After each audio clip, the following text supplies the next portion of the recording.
Hi everyone, I'm going to talk about why I use Bumble BFF, how I use Bumble BFF, and most of all, my experience with using Bumble BFF, especially since I've moved to a new country. Before we start, if you see me in multiple outfits in my videos, it's because your girl is content batching and she's trying to make sure that you get your weekly videos. And also mind your business. Enjoy the video. All right. So first off, I have my notes here, of course. What is Bumble BFF? So for those who don't know, Bumble BFF is the BFF section of the Bumble app. So you have Bumble. Bumble has three sections or three parts that you can join at the same time whenever you create an account, regardless of which one you've created an account with. So if you signed up for dating, you have the option to do dating, BFF where you find friends, or biz where you find people that you can network with and do business with. So I'm going to talk about the BFF section. This is how you find the BFF section on your Bumble profile. I know, is Bumble BFF still a thing? For all the people who use it, yes, it's still a thing. Still very much a thing. Is Bumble BFF the same as Bumble? No. Bumble BFF is not the same as Bumble, and here's why. Bumble is used for dating. You decide that, hey, I am an octopus and I want to match with a squid, and so that's what you use it for. But if you're using Bumble BFF, I am an octopus and I'm looking for other octopuses to be friends with. I don't know why I use this example, but that's what came to my head, and that's what you do. It's for friendship, not for dating. Of course, there are going to be a couple of people, not just men, who are going to use it for dating, but like everything else, it's just up to you to just filter them out. Why I started using Bumble. I moved to a new country, so I'm born and raised in Kingston, Jamaica for 28 years. All of my friends are in Jamaica. Of course, I have a few international friends, but it's not the same as your homegrown friends. And so when I moved here, I just had my partner, and I'm a firm believer in creating a community of people around you, and having a good relationship also thrives on having good friendships. Friendships to me are friends become family, right? So it was important for me to get that, and nobody wants to be lonely in a new country. At all. It's not easy, it's not comfortable. It's the easiest way for you to get depressed. Even if you're somebody who's introverted, I'm ambiverted. Even if you're somebody who's really introverted and you're I can do this on my own, still knowing people who can help you through navigating this new world, this new space, is a big help, right? Okay, so how I use Bumble. Number one, I select the age group that I want to be interested in, and it's a wide range. It's usually between I'm okay with being friends with somebody who's 10 years older than me, because most of my friends are older than me by 2, 1, 5, 6, 7 years. So I'm okay with that. So match it, and you can also pick which gender you want to match with. Sometimes the app glitches and it will send you, I just want women alone. So I'm I just want females between X, Y, Z, and then you can choose if you want friends with kids or without kids. So if you're somebody who with kids, you can click it. Again, the filter, from my experience with Bumble BFE, the filter doesn't always work. Sometimes it works when it wants to. What I've found is if you pay for it, it really works. Shocker. And does Bumble BFF match by gender? Yes, you can. It's up to you to choose which gender you want to be friends with, right? So if you're a guy, use it for guys or girls. And if you're a girl, use it for girls or guys, whatever you are looking for based on what you want. I wanted other women. Does Bumble show screenshots? One concern while you're I have some questions listed here. That's why I'm looking down and looking back up. So does Bumble show screenshots? If somebody decides to screenshot your conversation, it's not like Snapchat. It's not going to give you a notification. You're not going to know. So that's both a good thing and a bad thing. So take it as whatever you like.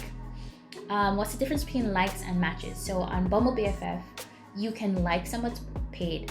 What I've noticed from my experience, paid. You can like somebody's profile, but you don't have to match with them, right? Because maybe you like their profile, but you don't swipe on it, or you like it and you swipe it, then there's a potential match, and then Bumble will show you all the people who like your profile.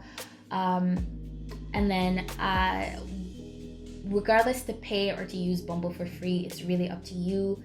I realize, which is from my experience at the time of recording this video, that when I pay for Bumble, and I paid for it for a month, I got better matches, I got better filters, and I got a better experience. When I used it free, it was really just like filtering through everything. So Bumble Dates. Bumble Dates. So one thing about me, and I'm gonna show you my profile, is that I find that a lot of people are flaky. A lot of people just want to message. Some people are on Bumble for a season, reason, and a lifetime. A season because maybe they're bored, or maybe they broke up with somebody and now they want friends or whatever. That's fine. A season, reason, maybe they're like me, like, yo, I need some friends. Or a lifetime. They're just like, listen, I'm in it for the long haul. I'm trying to find my people. I'm gonna be on this app for years. Like, whatever your season, reason, or lifetime is, the most important thing is you set your intentions. What a lot of people do, what I found, is we'll talk and then they don't want to meet up. So I put in my profile, if you just want to message and never meet up, don't match with me. I'm dead ass serious. Don't match with me. I'm not looking for a pen pal. I'm looking for people I can meet physically in person, have a beer with, have a drink with. Even if you don't drink, go out, walk, whatever, hike, it doesn't matter. I'm not here to message. And some girls would just want to do that. Other girls, I've noticed, will set the date and then they just don't show up. Other girls, you'll set the date, they don't follow up, or they just disappear, or they just block you, or they unmatch with you. And one of the worst dates that I've had was I remember matching with someone, and we were going to this restaurant. She suggested the restaurant. She's like, hey, we should go to this restaurant. It was an expensive restaurant. Expensive in my world, expensive, because we just met. This is the first date. I'm not trying to woo you, but okay, this is a fancy place. I've never been here before, but I want to try new places. I'm a foodie at heart. I love going new places. As we're getting closer to it, she's like, oh, but you're paying. I'm like, and the way she said it was such a matter of a fact. I was like, what do you mean I'm paying? Yeah, you're paying for both of us, right? And I'm like, and so before I was drawn out, I was like, you know what? Let me ask a question. Is there something wrong with your wallet? Are you low on cash? What's going on? Talk to me, girl. And she's like, no. I just feel you should pay. And I was like, you're on the wrong side of Bumble. I'm looking for a friend, not friends with benefits, not anything, a friend. And she's like, and I just blocked her. She was typing, I just blocked her. I was like, no. The next one, we met in person, but she was just not there. I don't know how to explain it in a way that doesn't sound extremely offensive to the person, but she was just she was there, but she was just not there. And I was just it felt like she was on something. And I was like, I'm just gonna go. And other Bumble dates I've had is very awkward. One specific Bumble date I had, she would always message me spontaneously, and I knew that I was a last minute person. No, mind you, if we have been friends for years, right, or a good couple of months, and I know you're the type of person who's spontaneous, yo, I got these concert tickets, do you want to go with me? I'm like, okay, this is obviously, let's call her Shanice. This is how Shanice rolls. I can be like, yes, no, maybe so, 99, 100, But with this person, I just met you. And so I was like, hey, here's my schedule. Here's when I'm free. And I remember she would message me 12 o'clock in the night. That's not even night. That's the next day. And be like, hey, I got these concert tickets and the concert happened. Do you want to go with me? And I was like, when is it? Now. And I'm like, no, first of all, that sounds like you want to mug me. It's the first thing my brain goes to. Again, Jamaican, born and raised. I was like, what?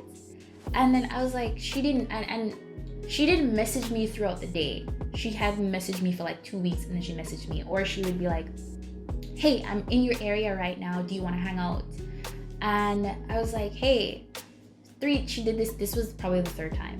They're like, hey, I'm in your area right now. I'm like 15 minutes away from you. You want to come out and hang out with me? And that was like, what, 10 o'clock in the morning on a Tuesday? 10 o'clock in the morning on a Tuesday. And she was walking her dog, of course, because her work schedule was different. But I was like, no. And I was like, okay, listen, I know that you are a spontaneous person, but we've just started a relationship. Can you just give me a day? Like, these are my days when I'm free. Okay, so key tips is have your no-go list. So the list of positive traits, positive morals, ideals that you would like in a friend. Because I don't remember what it is, I'm just paraphrasing. They say like the 5 people that you hang out with the most, you pick up their habits, you pick up their traits. So you want to make sure that if that person becomes a part of that 5, you want to be around that person. That person is not just adding value, but also receiving the value that you offer them at the same time. That's really important. I have my key list of do's and don'ts, of yeses and nos, and I run by that. I try not to base it on personality, because you might be like, oh, I want a high bubbly personality, but you might meet somebody who's like very quiet but like the coolest person you've ever met, and vice versa.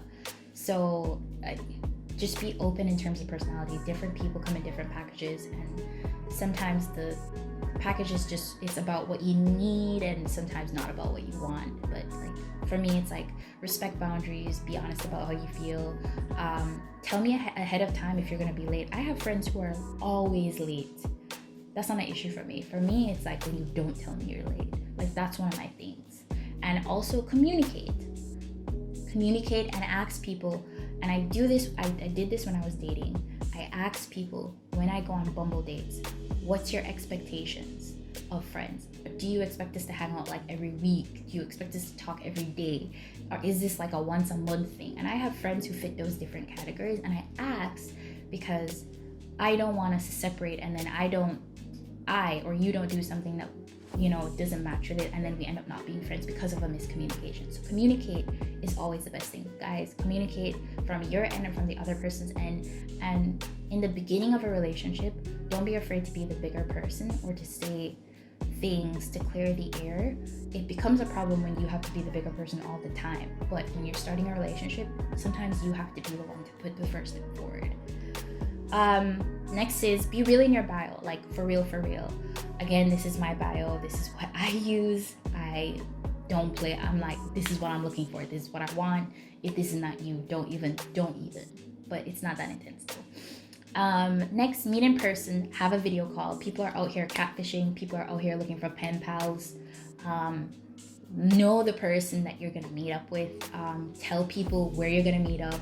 Tell them their name that they tell you on Bumble, like the profile, whatever, to be safe. Because there are different people out here on these apps. And then have grace. If you set a Bumble date in your first date and something happened and they reschedule, that's okay. As long as when they reschedule, you guys meet up eventually, right? If they reschedule twice, okay. But if they start rescheduling after 3 times, like after that third, for me it's 3 strikes and you're out, right? So when it comes to rescheduling, if at the 3rd time we don't meet, like, that's it. I'm not gonna push it further. But have some grace, because sometimes you're like in your head, they're also in your head. And if you meet in person and they, say something a little awkward, some people aren't great at first impressions, some people are really good at second impressions. Have a little bit of grace and actually get to know people. We have this thing where we expect people to come out the gate being amazing and perfect and like checking all the boxes as friends, adult friends. That's not the case, because sometimes when you step out the gate, you do not check all the boxes, okay, for that person. So have a little bit of grace. Be patient. The right friend will come. And I had to remind myself about this too. You are here to be a part of a community. You're also here to be a part of experiencing life with another human being, whether you guys are close friends or you're just regular friends or like out of circle friends. The whole point is that you just need to take your time and really just go slow. And sometimes you don't have to go on Bumble BFF or look for friends. The right person might come when you start doing things or being more involved in things that you love. Take breaks from Bumble. I've deleted that app so many times. Taking breaks is really essential. It helps a lot. And I would say the same thing for dating apps. People are always like, oh, you deleted and put it back on. That's okay. That's none of their business. Do what you need to do to make sure that you stay sane and you don't feel overwhelmed or too like disappointed. Like, just delete it for a little bit, come back. Or for the paid version of Bumble, you can go in incognito mode where you kind of hide your profile. And I know some dating apps do that too. You hide your profile for a while, and then when you're ready to come back out, because I did that periodically and it helps. So if you are using Bumble BFF, put your comments below. Let me know like what your experience was. What are some of your tips? If you've met some really cool people, and if you haven't, and yeah, just share there. Don't forget to like and subscribe. Support your girl. And I have another video coming out next week, so I'll see you next week. Yeah. So we'll see you guys next week.